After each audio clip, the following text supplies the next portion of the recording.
챗GPT 프롬프트에서 대상을 어떻게 지정할 거냐, 누구로 대상을 지정할 거냐, 그러면 또 어떻게 달라지느냐, 응답이, 그러니까 답변이 어떻게 달라지는지를 예제를 가지고 한번 살펴볼 겁니다. 자, 우리가 이제 그 챗GPT를 뭐 여러 가지 용도로 사용합니다만은 흔히 이제 작성하는 프롬프트 예를 한번 살펴보면 이런 식일 수 있겠죠. 논문의 주요 내용을 정리해줘, 다이어트하는 방법, 또는 뭐 사업계획서, 목차를 만들어줘, 뭐 이런 식으로 이제 사용을 하는데 답변이 마음에 안 들 수가 있단 말이죠. 왜 답변이 마음에 안 들까요? 뭐가 빠졌기 때문에 그럴까요? 답변을 들을 사람이 누구인지를 제대로 지정을 해주지 않았을 경우에 원하는 답변이 나오지 않을 가능성이 상당히 높습니다. 보통 이제 우리 프롬프트 작성할 때 뭐를 어떻게 해달라, 그러니까 어떤 걸 달라, 이런 건데 여기에 이제 그 누구에게 라는 답변을 누구한테 해주는지에 대한 그 대상, 듣는 사람이죠. 그 정보를 사용할 사람이 될 텐데 그건 이제 어떤 식으로 지정해 주느냐, 누구에게 무엇을 어떻게, 이런 형태로 세 단계로 구성을 하는 방법을 사용을 합니다. 자, 예제를 가지고 이제 한번 살펴보면 고추장 떡볶이 레시피를 달라고 얘기를 했어요. 그러면 이제 당연히 주겠죠. 지금처럼 주기는 줬는데 마음에 안 든단 말이에요. 뭔가 너무 간단하고 그 다음에 뭐 특성도 없고 하여간 마음에 안 들었어요. 그렇다고 쳤을 때 대상을 생각을 해보면 저 답변이 누구를 위한 거였냐, 그 특급 호텔의 마스터 셰프가 필요로 하는 답변하고, 그 다음에 동네 분식점의 주방장 아주머니가 필요로 하는 답변하고, 이 답변들은 분명히 다를 거란 말이죠. 결국 누구를 대상으로 해서 답변을 만들어 주느냐, 그거에 따라서 결과가 상당히 달라질 겁니다. 자, 특급 호텔 레스토랑 요리사를 위한으로 특정을 해주고 사용자를, 그러니까 결국 이제 이 답변이 필요한 사람인 거죠. 그랬을 때 이제 여기는 특급 호텔이기 때문에 현대적인 요소가 결합이 되고, 그 다음에 고급 재료가 들어가는, 그래서 뭐 꿀도 들어가고 프리미엄 와규 소고기 조각도 들어가는 형태의 레시피를 제안을 해줬네요. 자, 한번 바꿔볼까요? 요리 초보 대학생이면 저렇게 많은 재료가 있지도 않겠죠. 그리고 어려우면 또 안 돼요. 그래서 간단하고 그 다음에 쉬운 방법을 간략하게 제공을 해줬습니다. 만일 좀 바꿔서 전문 분식점의 요리사다, 주방장이다 이거죠. 그랬을 경우에는 여기는 지금 상당히 전문적인 터치가 강조된, 그래서 여기 다양한 재료들이 포함이 되고요. 뭐 굴소스도 들어가고 육수도 멸치와 다시마로 우려낸 육수, 그다음 조리 방법뿐만 아니라 팁까지 제공을 해주고 있습니다. 대상을 어떻게 정하느냐에 따라서 상당히 다른 답변이 나오는 걸 우리가 확인할 수가 있겠죠. 자, 그런데 우리가 이제 그 대상을 누구로 지정할 거냐, 이 머리에 바로 떠오르지 않을 수가 있겠죠. 그래서 업무용이냐 개인용이냐부터 한번 먼저 나눈다 이거예요. 이 답변을 사용할 사람이 업무용으로 쓸 건지 개인용으로 쓸 건지에 따라서 당연히 답변이 달라질 거다. 그 다음에 초보자 수준에서 할 수 있는 거하고 전문가가 할 수 있는 건 다를 거단 말이죠.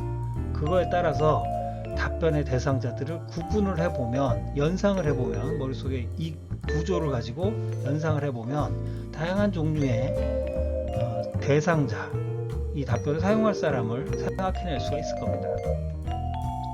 보통 답변은 이제 품질, 그러니까 우리가 챗GPT가 답변을 했을 때 그 답변이 마음에 든다 안 든다를 따지는 데 있어서 뭐 여러 가지 판단 기준이 있는데, 첫 번째로 이제 정확하냐, 뭐 당연히 중요하겠죠. 그리고 이게 얼마나 질문에 의도하고 맞아 떨어지느냐, 관련성의 문제죠.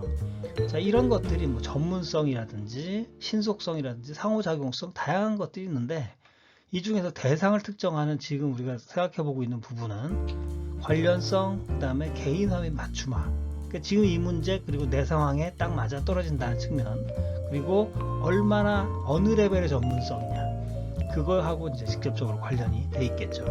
뭐 이 세 가지 측면에서 품질이 좋아지게 만들어 줍니다. 자, 이 답변을 하는 대상을 정한다고 했을 때 프롬프트에서 누구에게 무엇을, 그 다음에 이제 어떻게, 이 어떻게 부분에서 어떤 일을 해줄 거냐, 챗GPT가 할 일인 거죠.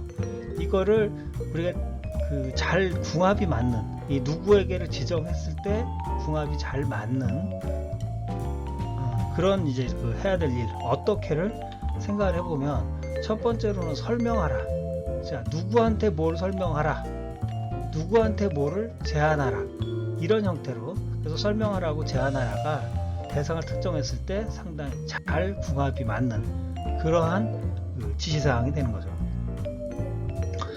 자, 챗GPT를 효과적으로 쓰는 방법 3가지를 제안하라. 이건 이제 두 번째 예제로 한번 활용을 해봅니다.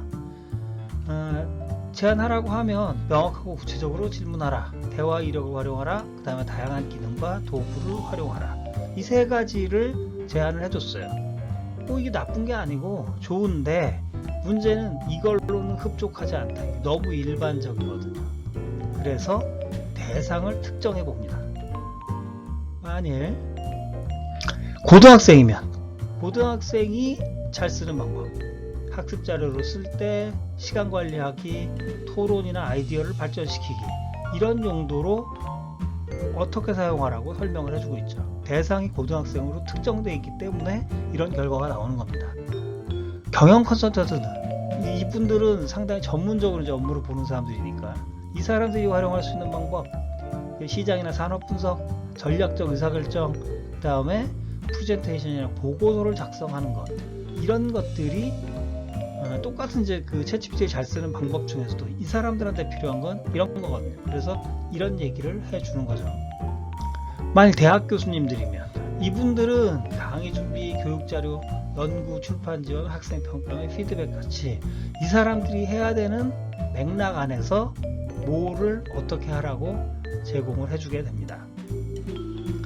자, 정리를 해보면 대상을 우리가 지정하는 걸 연습해보고 있었는데, 답변을 사용할 대상자를 구체적으로 지정을 해주면, 그죠? 내 머릿속에 있는 거를 구체적으로 지정을 해주면 원하는 답이 나올 수 있다는 거죠.